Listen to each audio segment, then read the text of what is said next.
Hello, hello, everyone. Okay. Well, it looks like it's time. Welcome. Thanks so much for coming to our series on celebrating our nation's 250th birthday. What a wonderful way to celebrate and recognize that by having Dr. Crain here to talk to us about the U.S. Constitution. Please welcome Dr. Tim Crain. Thank you, Amy. Great to be back at Milwaukee Catholic. I hope all is well. I hope everything is going well for all of you, and nice weather here. It seems like we're transitioning quite rapidly into summer. I'd also like to welcome our friends at Trinity Woods. I know this is being live streamed to you today as well, so good to see you. Probably will see you sometime later on in the fall if everything goes as planned. What I'd like to do today is to talk here in terms of part one of our six-part series, looking at the United States Constitution, but today we're going to be more or less setting the stage for it, going back to colonial history here in the life and times of the 13 colonies. We're getting into that. We will then meet next Tuesday at 2 p.m. for part two of our six-part series, as well as then Thursday of next week at 2 p.m. for part three of our six-part series. But here with the 250th anniversary of the United States, the birth of the nation, effectively coming into play very, very soon. Of course, July 4th, 1776 was the big day, and we'll be talking about that as well. But more so than transitioning over into what is the oldest constitution in all of world history, oldest working, living constitution in all of world history up to and including the present day, the United States Constitution. And quite frankly, when we start talking about the Constitution, there's parts of it that'll be about as exciting as watching paint dry.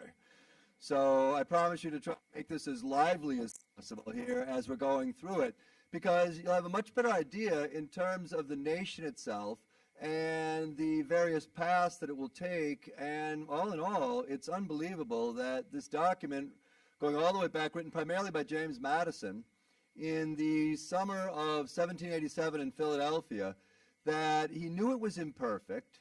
He realized that, but he also wanted to make it here as flexible as possible for future generations. The population here of this new nation, the United States, in 1787 was very, very small. In fact, even by 1800, there were only 5 million residents, 5 million Americans in this entire nation. It would grow here, this immigrant nation for immigrant people would grow by leaps and bounds over the course of the 19th century and onwards as well into the 20th century. So in the course of our time together, we'll set the stage here first and foremost for the birth of this new nation, now 250 years ago. But also by the same end, looking at this document, the United States Constitution, and in terms of what makes it so important, what makes it here so significant, this experiment here for this new entity, heavily influenced, no doubt, by both the island nation of Britain as well as the European power of France. No doubt about that here. The founding fathers overwhelmingly, Ben Franklin, George Washington, Thomas Jefferson and company, they were all Francophiles.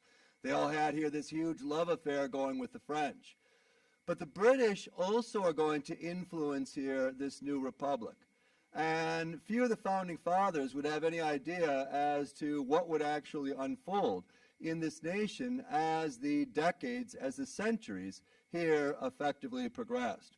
Well, to open here, one of my favorite quotes of all regarding the Constitution is made by Gerald Early, stating the following: there are only three things that America will be remembered for 2,000 years from now when they study this civilization: the Constitution, jazz music, and baseball.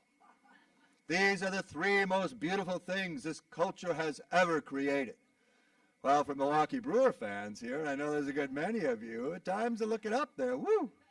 The smallest market here in all of Major League Baseball is more than holding its own near the top of all teams here throughout both the National and American League. Well, in this case, the Constitution is going to be put by Gerald Early into a category all of its own. But to have an idea in terms of how the Founding Fathers are going to be influenced by this and what ultimately all of this means, we're going to go back in time here to colonial America, actually even before colonial America, to look in terms of these two nations And these two nations that will have the greatest influence on the United States in its entire history would be the island nation of Britain and the continental European power, the nation of France. To begin, in terms of European civilization, what you have is it is a centerpiece. It is a centerpiece here of global civilization going all the way back to the 1100s, all the way back here to the Middle Ages, back to the 1100s. And Alvin Toffler here would talk of these three great waves over the course of 5,000 years of recorded history. And the first great wave is the agricultural revolution. The agricultural revolution, which begins here in the 12th century or in the 1100s. It begins in Europe. It revolutionizes food production, life expectancy of a European in the 1100s, and it had been pretty much as such going back thousands of years before that. Life expectancy was about 36 years. 36 years. A lot of those numbers are skewed because of the high infant mortality rate, but life was very, very short. Very difficult, no doubt about that. Well, here with the onset of the agricultural revolution in Europe, in the 1100s, you have here these introductions of using oxen, or I should say using rather horses that had been oxen, but now using horses here to pull these heavy plows. You can dig much deeper into the soil. You're going to have here horseshoes for the horses, padded collars by the same token, and you're going to implement this three-field system. One field each year is going to sit completely empty, giving the soil an opportunity to regenerate, to improve, and indeed it would. And you'd introduce here water mills and windmills. You'll have this huge surge of proteins into the European diet, and the life expectancy in about 50 years would increase from about 36 to roughly 46, 47 years of age. Pretty impressive. The agricultural revolution is going to make Europe, here in the 1100s, the most prominent civilization in the entire globe. It is going to leapfrog. It will leapfrog, in essence, over both the Islamic world, which had been tremendously prominent from 700 into the early 1100s, as well as Byzantine civilization, the eastern half of the former Roman Empire, which would also have been very, very prominent in this time, but it's the agricultural revolution that's going to push the Europeans into this top spot, this top position. Well, our second great wave in human history will be this industrial revolution. The industrial revolution here is going to have this mass migration of people going from rural areas, small towns and villages into cities. And the cities are going to grow by leaps and bounds here as people are going to be going to work in these very rudimentary factories, eventually here very advanced factories. And the first nation to industrialize will also be a European power, the island nation of Britain. The second nation to industrialize is going to be the nation of France. The Industrial Revolution ultimately divides the world into the haves and the have-nots. The third nation to industrialize here in the late 1700s and onwards into the early 1800s, the Germanic Confederation, or what eventually becomes known as the nation of Germany. What it's going to do here for Europe is it will make it even more powerful, more prominent. Here with this onset of the revolution starting in Britain in 1760, it divides the world into the haves and the have-nots. Nations that are modernized, that are industrialized, become very, very wealthy. Nations that aren't, do not. Mao Zedong referred here to the underdeveloped nations, including his nation of China, in the mid-20th century as third world nations. Well, the third major wave here in human history will be the technological revolution, which we are living through here as I formally speak. The technological revolution begins around 1970. It starts in Europe as well as parts of North America, specifically the United States and Canada, as well as parts of Asia. And the sky here is the limit. It's unbelievable, this transition, this transformation that all of us have experienced in our own lifetimes here due to this technological revolution. So you see here Europe playing a major role. It is at the forefront of the agricultural revolution as well as the industrial revolution, a major contributor too in terms of the technological revolution. And the overall significance is what we'll have here is the emergence of two great European powers. And these two great European powers are also two great European rivals. The nation here of Britain as well as the nation of France. Well, here, going back to the time period of the Middle Ages, the British and the French are both in a league of their own. This is long before the Industrial Revolution even begins. And what happens here is the island nation of Britain, controls in the 1300s, and it had, going all the way back to the 1000s, a good chunk of French territory, namely Normandy, but also parts of Brittany. And the French here are getting more and more prominent, more and more powerful. And what will happen here is in 1337, the English or British and the French are going to end up here engaged in war. Warfare was very, very common in the Middle Ages, and in this 100 Years' War, as it would become known as, here the English or the British had the upper hand throughout the entire war. However, in 1429, a 17-year-old French peasant girl by the name of Joan of Arc, she is functionally illiterate. What she is receiving here as she is out here working the fields is she's getting these mystical visions. She's hearing what she considers to be God, the voice of God, or the voice of angels, or whatever the case may be. And the French army is not doing well at this time in the 100 Years' War. And what she decides to do is to travel off to Paris, to travel off here to Paris from her rural abode not too far from Paris, to ask for an audience with the French king, Charles VII. Now, Charles VII is going to meet with this French peasant girl, and what she is going to do is she's going to tell him that in these mystical visions that she's receiving, that God is telling her to take control of the French army. She knows nothing here whatsoever about French military affairs in any way, shape, or form. Nevertheless, Charles VII realizes, what does he have to lose? And in 1429, he puts this teenage girl in charge of the French army. And the French army here is going to rebound unbelievably fashion, and they're going to put here the English forces or the British forces formally on the defensive. In 1431, after victory after victory after victory here for Joan of Arc and the French forces, she is going to be caught behind enemy lines, and she will be burned at the stake by the English soldiers here. They accuse her of blasphemy, that she heard the word of God or the angels or whatever the case would be. Well, her memory, she becomes even bigger in death than she was in life. And Joan of Arc, her memory now, as the next 2 decades progress, the 100 Years' War, the tide is turned against the British completely, and by 1453 it ends. It ends in victory here for France. The English forces are driven from the continent once and for all, driven from Normandy, driven from Brittany, and France here emerges as a more powerful entity, the most powerful power here, the most powerful force on the entire continent of Europe.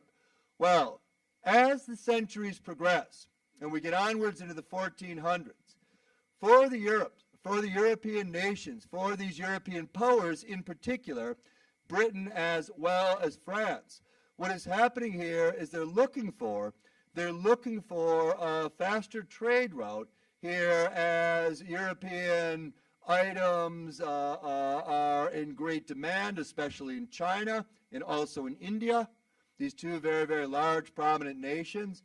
What the Europeans are doing, though, is they're sailing all the way around the southern coast of Africa, stopping at ports in Africa, but then they would continue on into the Indian Ocean, all the way on to the Pacific and to these Chinese markets. For the European explorers, the attitude here, as Europe is big, Europe is prominent, especially Britain and France, that we could go here a faster trade route. We could go from Europe across, go due west across the Atlantic Ocean, and eventually we'll run into China. Nobody believed the world was flat, for the record, here in 1492.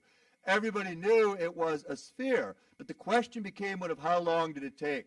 How long did it take you? And eventually you're going to run out of food, but more importantly, on these ships, you're going to run out of fresh water. Well, Christopher Columbus here is going to convince the King and Queen of Spain, Ferdinand and Isabella, to finance here his voyage to find this faster trade route to China. And in 1492, Columbus is going to sail the ocean blue. And here, as he is taking off across the Atlantic Ocean, it is dangerous on the basis that you don't know how long it's going to take before you're going to encounter land. And when he arrives in the West Indies, or what is the present-day Bahamas, he's a little turned around. He thinks he's in China. He's not in China. Where he is, in fact, stumbled on instead is on this new world, the Americas. The Americas. North America and South America. And for the Europeans, what this discovery is going to do as the 1400s progress onwards into the 1500s, for the Europeans, is they are going to see this as an opportunity to further enhance their wealth, their prominence here across the board. You're looking for gold primarily. That's what Ferdinand and Isabella, the king and queen of Spain, were promised as they'll be financing here Columbus's voyage. But what you have with future explorers, whether they're coming from Italy, whether they're coming from France, whether they're coming from Britain, whatever the case would be, the potentiality, especially of North America, was extraordinary, unbelievable. They believed there would be this unreal amount of natural resources across these areas, across these lands. What they thought was there versus what actually was mind-blowing. Well, here in this situation, Columbus is given credit for discovering here America. Okay, for discovering America. Well, there's two problems with this. First and foremost, the first problem is that the Vikings, also from historic Europe, the Vikings were here in the New England area. The evidence is overwhelming, around the year 1000. We have artifacts which prove that. Second of all, how can you discover a land where Native Americans have lived for tens of thousands of years? Okay? We could do an experiment here. We could all go next week. You could get on, will be the experiment group exploration. We're going to head up I-43 to Sheboygan. And I'm going to have a little flag of discovery. And we'll stop here somewhere in Sheboygan, and we'll get off, and Tim Crain and friends, we've discovered Sheboygan. Well, the Sheboyganites here in the land of Chase, they would say, Tim and friends, we've been here for a long time. In this situation, he's given credit, obviously, it's coming from a European perspective. But what you're going to have here is a situation, a reality, that what this means for the Europeans, especially the three wealthiest nations, Spain being one of them, but also Britain and France. Holy mackerel, the sky is the limit. The sky here is, in fact, the limit. And the English, eventually known as the British, are going to look towards further enriching here this island nation of theirs. Britain is very large, very prominent in terms of population and its overall influence, had the world's most prominent navy, the greatest navy the world had ever known up to that time. France, the French had the greatest army the world had ever known up until that time, and it had been the case going all the way back to the aftermath of the 100 Years' War in the 1300s. What you have here is a situation that for Europe in the New World, what the English are going to do is they're going to look towards establishing a foothold. Convince here English citizens, convince British citizens, whether they be from England, whether they be from Scotland, whether they be from Wales, to travel across the Atlantic Ocean and to settle in these colonies along the eastern seaboard. You're taking a risk, you're taking a gamble, there's no doubt about that. But the British believe that the more people we can get here in North America, the better off we're going to be. The better off, in fact, we are going to informally be. The more powerful, the more prominent. We know this land, or we think this land is awesome. How awesome, we're not entirely sure. But for an island nation, it certainly is something that could give us a great deal of raw materials, a great deal of natural resources. We know that for a fact. This could help us and help us a tremendous level. In 1607, for the British, the experiment begins. The experiment begins here at Jamestown, 1607, the first American colony, and the first experiment. You have here about 80 people who are going to be settling in Jamestown on the east coast of North America at this time, east coast of what is the United States at this time. And here, to try and make it through the winter months was very, very difficult. They were woefully unprepared. Woefully unprepared, and for the English here, the first experiment failed and failed miserably. And as the 1600s progressed, the English kept working towards it, kept working at it, because they know by the same token the French were doing the same. The French were doing the same. Wherever the British went, the French were going to go, and vice versa. Vice versa. Well, in this case, here, the British are slowly but sure, as the 1600s progress onwards, they're slowly but surely able to convince more and more settlers, more and more British citizens to move and join this experiment. There'll be safety in numbers. It'll take on a life of its own. Life was very, very difficult, no doubt about it. But they found a crop that was going to not just save the colonies here. This British experiment along the eastern seaboard is also going to soar to the high heavens. Tobacco. Tobacco. Woo! Tobacco here is not only going to save this British experiment in North America in the late 1600s, it is also going to make this American colony, our colonies, very, very profitable by the time we get into the mid-1700s. Very profitable, no doubt about that, along with other things added too. Well, from the standpoint of the French, as the British here have knocked out their territory, they have knocked down their territory of what they are in fact going to be using here along this region or along this area.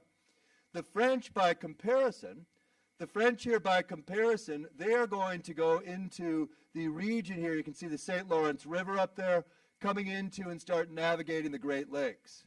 And what the French are going to find as their experiment, as they're trying to get as many British and French, I should say rather, as many French men and women to come and settle here as colonies, settle in these different forts, what they're going to find as their profit is going to be here the fur trade industry. And they'll have all these different forts set up as well, okay? Montreal, Quebec, Green Bay, Alloway, Prairie du Chien, La Crosse, St. Louis.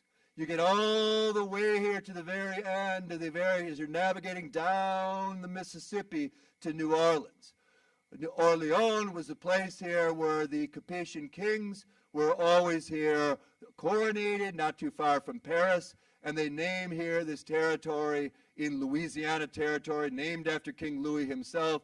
They're going to name this here New Orleans, here at the very southern part, emptying into the Gulf of Mexico. Well, here, what happens is the French, they're trying to get as many French people over there as well to settle in what is part of present-day French Canada or different parts of the United States. However, they didn't have the same level of success. They had a fair amount of French men, but for French females, French ladies, children, not so interested. So the British here are going to be at a distinct advantage. They will be here at a distinct advantage as this power struggle between these two great rivals, going all the way back to the 100 Years' War here in post-agricultural revolution Europe, it is now going to carry onwards and over into historic North America, the so-called New World. So with the French involvement as well, the French are going to map out territory in North America, what eventually becomes the United States. The British, in fact, are going to do the same thing. But these two nations also have a very, very different outlook regarding their respective empires, their respective governments. Britain's form of government is a monarchy, ruled by a king or queen. France, their form of government is a monarchy, ruled by a king or queen. In fact, virtually across the entire European landscape here, going back to the early Middle Ages, it's all monarchies, without exception. Without exception. But in Great Britain here, you have a limited monarchy. You have a limited monarchy. And with a limited monarchy, what this meant is that the king or queen of historic England, or eventually Britain, is answerable to a legislative assembly known as Parliament. To a legislative assembly here formerly known as Parliament. Parliament in Britain came into existence in the late 1000s. It's made up of very well-to-do noblemen, no doubt about that. But by the same end here, in 1215, as King John was forced, not too far from London, in this meadow known as Runnymede, to sign the Magna Carta. The Magna Carta here stressed that the king is not above the law. The king is under the law, just like all citizens here in historic England. So it makes England different because they are the only nation here across the entire European landscape that has a legislative assembly that the king or queen is to answer to. Parliament has this lower house, the House of Commons, has an upper house, the House of Lords. Well, here over the course of the 1600s, despite this colonial experiment in North America getting off the ground, England is going to find itself engaged in civil war. Here, for a number of different reasons, it goes from 1642 to 1649. Following here the English Civil War in 1649, you end up with a glorious revolution. Here in 1688, more instability back on the island nation of historic Britain. But what you have here, once the Glorious Revolution is done in 1688, you have an island nation that from that time onwards would always have this incredible ability for compromise. Compromise. Don't see everything as black and white. See things rather as gray. To be agreeable here, to work through things is the wisest course of action as far as Britain was concerned, especially back at home, because the 1600s were a very, very turbulent time. The English would encourage here their citizenry to taking this step, going across the Atlantic Ocean. It's perfectly safe. The opportunities are endless to go here and continue as this colonial experiment in the 1700s grows and prospers. By comparison, France. The French, as I just referenced, they also have a monarchy, ruled by a king or queen. And here, with these French kings and queens, they see things completely different. There's no parliament. There's no legislative assembly. You believe here in divine right monarchy. What divine right monarchy means is as follows. You are God's representative on earth. And you are answerable only to God. So if some nobleman or some French citizen or whatever is going to question anything you do or say, your response here as king could be, excuse me, are you God? Oh, you're not. Okay. Therefore, you have no say here. Thank you very much. In this case, you're above it all. You are God's representative in France. This absolutist type of monarchy, answerable to God and God alone. There's no legislative assembly. Greatest example here of an absolutist monarch, greatest example is Louis XIV. Louis XIV here, who rules France from 1638 to 1715.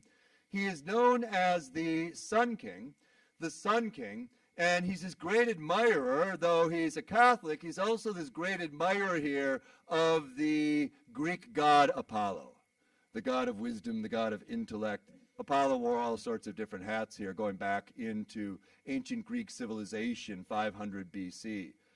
Well, for Louis XIV, the Sun King, as he would refer to as, he is going to build the greatest palace the world has ever known.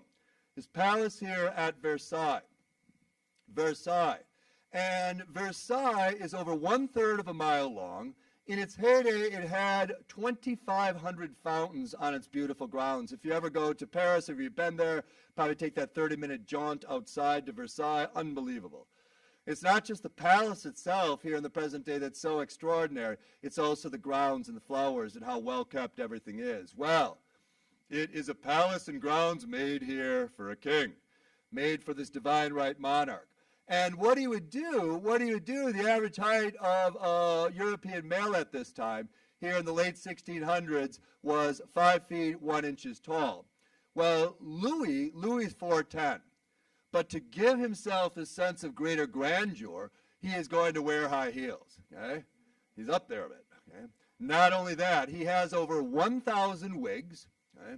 1,000 wigs. He's wearing one of them right there for the record. And this wig is going to be like this high off the top of his head. Okay? You could say Louis looks a bit ridiculous. You could also say he looks like a king. Look at the gowns, etc., etc. Okay? I used to always say to my college kids over the years that he wore a big wig. He had big hair like Tina Turner. And then I realized they had no idea who Tina Turner was. Wasn't good for my midlife crisis by any means. So I don't use the Tina Turner example any longer. But in this situation, the belief was, since he's God's representative on earth, if I'm ill, if I'm suffering from some sort of illness, and I touch his robes, something like Jesus, I'll be instantly healed because he's God's representative on earth. Well, this was the belief here, because this is what Louis told people. I tell you straight out, you're not getting anywhere close to the king or his robes for that matter. But you have this individual who Louis is in love with Louis. And Louis firmly believes that he's God's representative on this earth, and he's going to build this beautiful palace at Versailles. The most extraordinary part of Versailles is the Hall of Mirrors, history of the making in the 19th and 20th century, the birth of the nation of Germany in 1871. The victory celebration is held in the Hall of Mirrors. The Treaty of Versailles, which ends World War I in 1918, in 1919, the Treaty of Versailles will be signed here as well in the Hall of Mirrors. It's a place for all sorts of major events. What's a major section here? A major section of the palace at Versailles. What does he do? He bankrupts the nation of France. He bankrupts the nation of France. And the problem here fundamentally is across all the continent of Europe, there are these Louis wannabes. And they're imitating him. They're imitating him. They want to build big palaces for themselves. They want these grand ballrooms. They want here to live the high life. They are God's representative for Austria, or God's representative here for the Italian states, or whatever the case would be, Bohemia or Bavaria, you name it. So in this situation in France, there's grave concern. There's grave concern here in the 1700s. And this grave concern is that what is going on? Oh my God, we have this king, we have this divine right monarch who firmly believes he's God's representative on earth, and he has spent on this stupid palace, he has spent us into oblivion. We are one of the two most powerful nations on planet Earth, and now we're bankrupt, thanks to this person. This is absurd, ridiculous, obscene, you name it. You have here this enlightenment, therefore, becoming the reaction to it. It's a reaction against Louis XIV, the Sun King, because he's bankrupted this nation by the early 1700s. And you have here these intellectuals in France who are going to be huge for the founding fathers of the United States. Absolutely huge. Voltaire. Voltaire here will be considered the father of the Enlightenment. The Enlightenment here, it's a sense here, this age of reason. What is reasonable? What is the right thing to do? What is the ethical thing to do? These became questions for these monarchies. Well, Voltaire argued as follows, that the goal here of a king of a nation should rule to glorify his nation, not to glorify himself. It's not all about yourself. It's not all about Louis XIV. He's been with, for all issues, looking back across the board, he has been here a disaster for France. He should be ruling here, or his successor needs to rule to glorify France, not himself.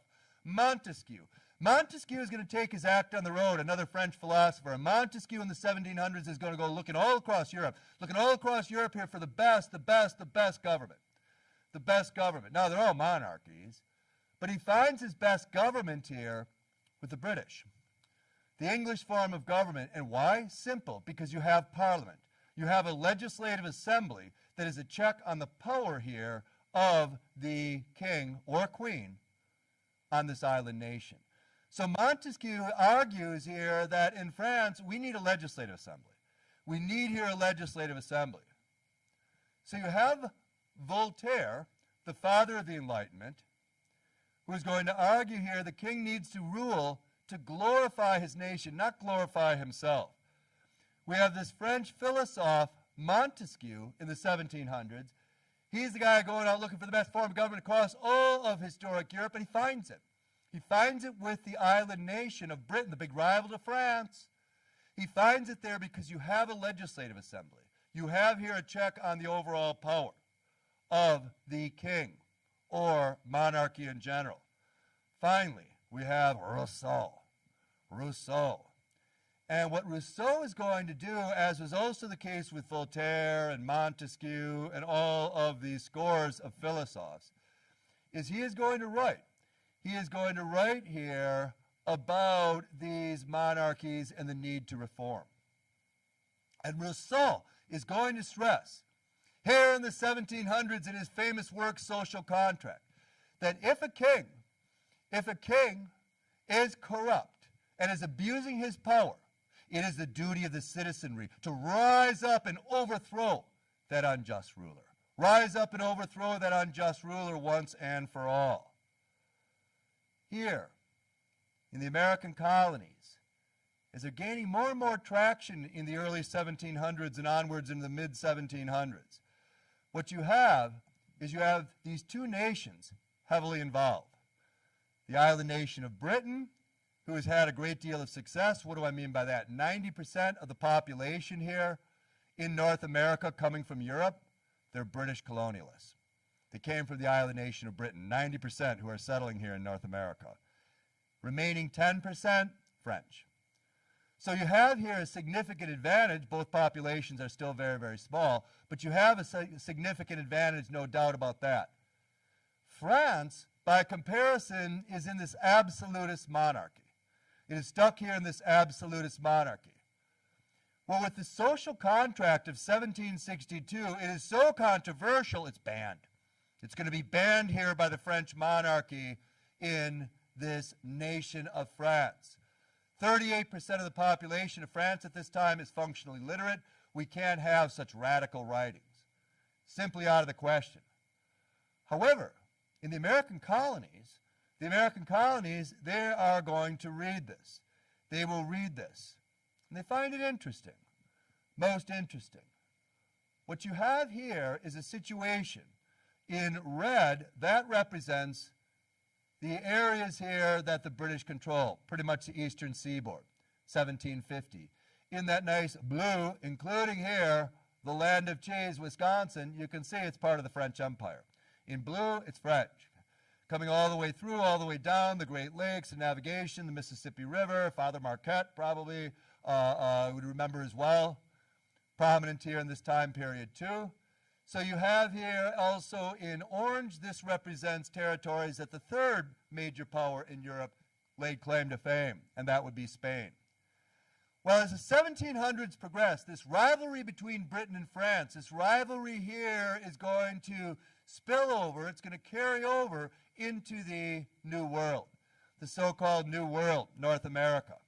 And what happens here is as follows. Since the British colonies make up 90% of the population here of these European newcomers, now we're talking 4 generations, 5 generations later, long after the Jamestown experiment from 1607, what they want to start doing is they want to start pushing here into this area, what is present-day Ohio, Indiana, parts of Pennsylvania.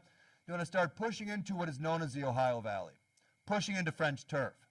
What the French had done is these French males, they are doing fine, they've got a job, they're working here as fur trappers, but what they're oftentimes doing is they're working very, very well with Native American tribes. And these French fur trappers are marrying in to these Native American tribes. There's literally hundreds of Native American tribes. They're marrying in, they're becoming part here of the Navajo or the Ojibwe or whatever would be the case. And in this sense, it's a close working relationship between the French and the Native Americans. By comparison, for the British, they saw this here not as a policy of assimilation. They were convinced it wouldn't work, and they probably were correct at this time. So what they would do here is they would keep forcing here the Native American tribes further west, further west. So from the standpoint of the Native American tribes, as far as they were concerned, the French were far more agreeable. They had a strong working relationship, or at least decent working relationship with the French, especially compared to the British.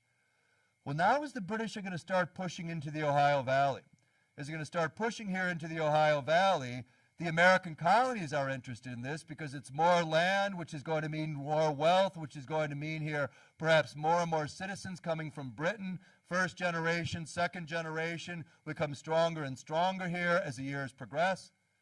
So they're all for it, the American colonies. And in 1754, the French decide enough was enough in terms of this encroachment on the part of the British into the Ohio Valley, the far western part of Pennsylvania in the present day, as well as the state of Ohio and into Indiana. And the net result would be the French and Indian War, 1754 to 1763. Well, this war is actually in the area of North America, but the French and British are also going at it on the continent. So it's like two different theaters. Well, here, what happens? You have the British and the American colonies, George Washington, the eventual father of our country. George Washington here is going to fight prominently on the side of the British. with his American colonial forces, because they're looking to push in, they're looking to expand here in the Ohio Valley. They've got numbers. They've got numbers. They represent 90% of the European settlers. This is where they're moving. This land is perfect for farming. And by the same end, the French are basically saying, listen, we had marked all this land off as ours. It's part of the blue territory. And they're going to have the Native Americans standing with them here fighting shoulder to shoulder. Well, in this French and Indian War, it finally ends in 1763. And what happens here at the Treaty of Paris in 1763? The French lose. The French lose, and the French here have to give up. They have to give up the entire Ohio Valley. It's a bitter, bitter pill for the French to effectively swallow. And you also have, at this time, Britain has a new king. And this new king is George III. George III. And George III here came to be the new king of Britain, going all the way back to 1760, and he would be in British history the longest reigning British monarch of all, until he'd be surpassed by Queen Victoria, who ruled from 1837 to 1901. And then Queen Victoria would be surpassed by Queen Elizabeth II, who's the longest monarch, not by much, but she's the longest monarch, followed by Victoria, followed here by George III. Well, George III, from his perspective, is going to be looking here. He is going to be looking at this setup, at this situation, along the eastern seaboard, and what he sees here, what he sees for these American colonies, what he sees for these American colonies is he sees a tremendous amount of potential. Finally here, in the 1760s, the American colonies, sizable in number, you've got over 2 million people at this time, decent size. Finally, after more than a century of British investment, they have become quite profitable. In fact, Britain here is establishing these colonies all across the globe in the second half of the 17th century, or 1700s, I should say, but none of them at this time are as profitable as the 13 American colonies here along this eastern seaboard.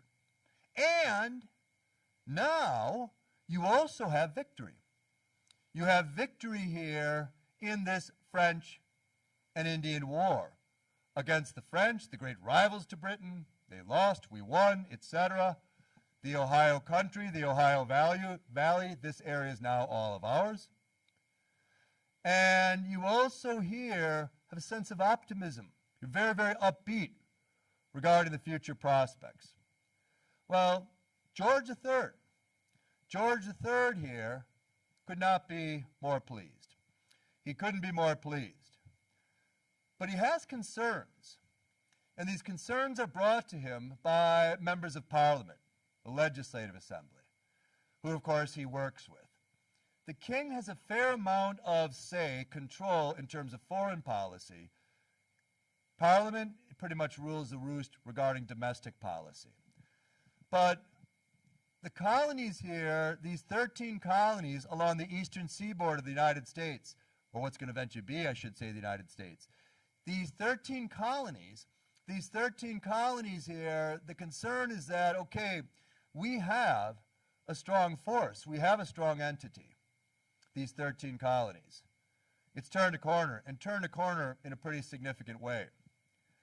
But, by the same end, number one, we need to protect these colonies, because we know these Native American tribes who grossly outnumber these British subjects of ours are going to become more and more angry as they feel they're losing more and more of their land.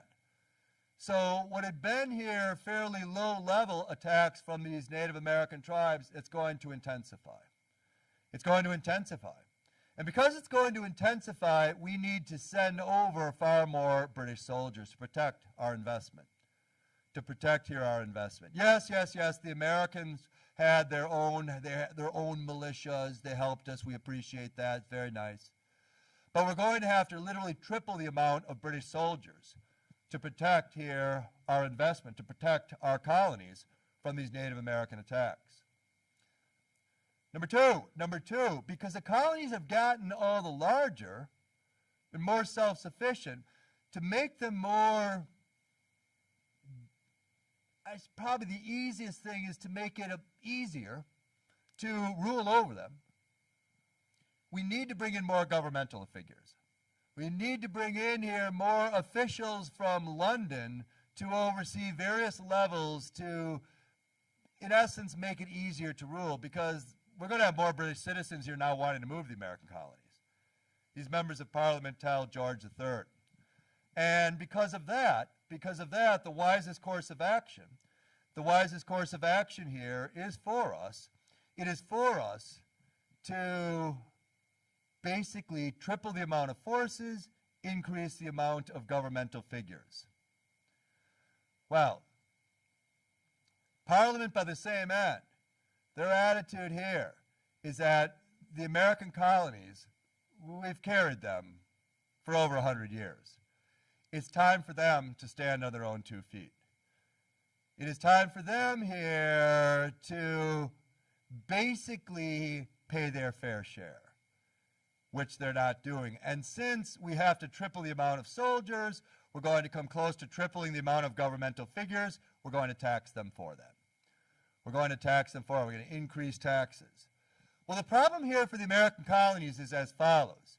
For many of them, yes, indeed, they're first generation. They had been born back in Britain, and they took this journey with their parents, or maybe as young people themselves, across the Atlantic Ocean in search of a better life. It's a gamble, no doubt about it, but you can always go back. You can always go back to Britain here in the mid-1700s if all else failed. But you took the step, the vast majority of cases you didn't. But when you arrived and you'd been here for 10 years, 15 years, 20 years, you get used to this culture. It's different. They're so far removed, thousands of miles removed here from the island of Britain, and you've got second generation and third generation American colonies here that see things in a very, very different light compared to how somebody in London would see something. Somebody in Birmingham or Manchester or Liverpool, all these industrial cities, how they would in fact here view things that are starting to get off the ground as this modernization process continues. So you're having in this British colony more and more of an American identity. It's different. It's different. And when Parliament decides here that we are going to start taxing these American colonies, we're going to start taxing here these American colonies, the American colonies had been so isolated, so far removed that they recognized the British tie. There's no doubt about that. But we're also very, very different from Britain. And as far as the American colonies were concerned, absolutely not. We're not paying these taxes. Are you kidding me? We're not paying these taxes. This is outrageous. This is absolutely outrageous. Well, as far as Parliament is concerned, Parliament here is going to impose what it sees as domestic policy, 1764, the sugar tax. The sugar tax. So all tax on sugar is all sugar here coming into the colonies is going to be effectively taxed. It hadn't been the case before. Well, the Americans here love sugar. This was not good news, not by any stretch of the imagination, and they protested this. Well, it didn't matter, because next was going to be the stamp tax. The stamp tax in 1765 was going to be added. And Parliament here was informing the American colonies, okay, you are colonies. We carried you for 100 years. It's time for you to pay your fair share. We have to bring in soldiers. We're tripling the amount of soldiers to protect you. There are really no other options. 1767, following up from that, would be the duty tax. The duty tax. And in this situation here, you're going to be taxing lead, you're going to be taxing windows, you're going to be taxing all sorts of things. All documents are going to be here taxed and taxed and taxed some more. And in this situation, it becomes utterly, completely outrageous. Tea is also going to be here formally taxed. it will also be taxed by the forces of Parliament here in Great Britain. Well, the American colonies begin stressing to the British, we are your most profitable colony, and this is really unfair. If you're going to tax us, that's fine, but then we want representation on the floor of Parliament in London. No taxation without representation. We don't have a voice. We're paying like British taxpayers are paying, but there's no voice for us back in Britain. You can do whatever you want to us, and that's not right. That's not fair, and it needs to stop. Well, in this situation here, George III is going to intervene. And George III, he's going to take the side of the colonies. George III can see the big picture. And what the British know here for sure, with their colonial experiment that's now gotten quite profitable, despite the fact it's very small in numbers still, what George III and the British realize, Parliament knows it, the monarchy knows it, etc., they're going to lose the American colonies. They're going to lose the American colonies. It's not a question of if, it's a question of when. Most likely, it's going to be in the early 1800s. There's absolutely no way Britain knows that they can hold out of these colonies. But it's become this cash cow. You're making a profit. You're the world's most prominent nation, either you or France. And in this case, you want to keep this good thing going for as long as you can. For as long as, in fact, you can. Well, George III tells members of Parliament that some of these taxes, it's a little over the top. And the stamp tax, it's going to be repealed. The duty tax is also all these duties, I was saying, on glass, etc. All the duty taxes, they're going to be repealed as well, with the exception of the tax on tea. Well, what this did here is that when the British backed down, when the British, in fact, here formally backed down in 1772, as far as the American colonies are concerned, especially one of the 13 colonies, Massachusetts, that is forever this thorn in the side to the British. This is where a lot of the real hotheads, the British call them, are coming forth from, especially that city of Boston. In this situation here, what Boston merchants here decide, because they're losing money because of this tea tax that they still have to pay, despite the fact that all the other duty taxes have been removed, what they do is they dress up as Native Americans, these merchants, and they go on board these ships in the Boston Harbor and they dump over all the tea, throw it overboard, destroying all of it. And it's a case here in these disguises, obviously the British know it's all Boston merchants who have created this act of vandalism or carried it out. And as far as the British are concerned in 1772, enough is enough. And King George III was sympathetic up until this time, but the attitude here was one of, you don't get it, you're a colony. You're a colony, you're under our control. What we say goes. But by the same end here, you have the Americans who are children of that French Enlightenment. And if you have a monarchy, in the words of Rousseau and his social contract, if you have a monarchy that is unjust, it is your responsibility to rise up and overthrow this injustice. Patrick Henry, give me liberty or give me death. When the British heard that, they're like, give me a break. You're so used and abused. Oh my God, you have to pay taxes for your protection. And this is the response we get, really. Well, after the Boston Tea Party in 1772, Britain decided enough's enough. And Parliament is going to pass the coercive acts. The coercive acts. What the coercive acts here are going to be directed at primarily, they're going to be directed at Massachusetts, especially Boston. Boston Harbor is completely closed. You're going to destroy here the economy of the Bostonians. Whether they're relying on the harbor or not didn't matter. By the same end here, you are going to have Boston is going to be infiltrated with literally thousands of British soldiers who are going to take up residence here in the homes of the Bostonians. The Bostonians, you can go find somewhere else to live for the time being. So you have here a movement to really use this iron fist. You're sending here a message, a strong message. Not just to Boston, not just to the colony of Massachusetts, but to all 13 colonies here along the eastern seaboard. And what makes it all the more repulsive, as far as the American colonies are concerned, is that just a few weeks later, in 1774, the British passed the Quebec Act. And what is the Quebec Act? What does this do? What this does is it gives here independence to Canada. Oh, the Canadians. Yes, the Canadians see they're actually decent human beings, unlike those 13 colonies, who are obnoxious, ungrateful. The list is endless as far as the British are concerned. They don't get it. The Canadians, they're well-behaved, very gracious, etc. Well, the Canadians are very, very small in numbers. But what happens here is Canada's not granted complete independence, but what it's granted here is it's granted of what eventually is going to become known as Commonwealth status. What does that mean? What that means is that Canada has its own legislative assembly for domestic policies, which is exactly what the American colonies are looking for at this time.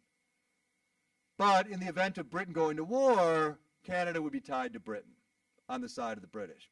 The Americans would have been fine with this. They would have been fine with this. And as far as the Americans are concerned here, in 1774, with this Quebec Act, this is being done. It's a jab against us. Are they right? Absolutely. They're right. Unfair, unfair, unfair across the board as far as the Americans were concerned. And in 1775, here, these founding fathers, as they're going to become known as, these radicals, as far as the British are concerned, will establish their own legislative assembly, what becomes known as the Continental Congress in 1775. As far as the American colonies were concerned here, this Quebec Act was the final straw. It was the final straw. Enough was enough. And from the standpoint of the British, here in 1775, the question became one. It became one of how to respond. How to respond. Well, you really have two approaches. Approach A, confrontation. Send in the British Army right now. Go ballistic. Go ballistic and put an end to this. The colonies don't seem to get it. They don't know their place. Oh, they will. They will in just a few months. Or conciliation. Conciliation. Grant something of a Quebec Act to the American colonies. Dear God, you're going to lose them anyway. They're profitable to the high heavens, finally. If we can hold on to them in the 1800s, great. If not, that's fine. So be conciliatory or confrontational. What do the British do?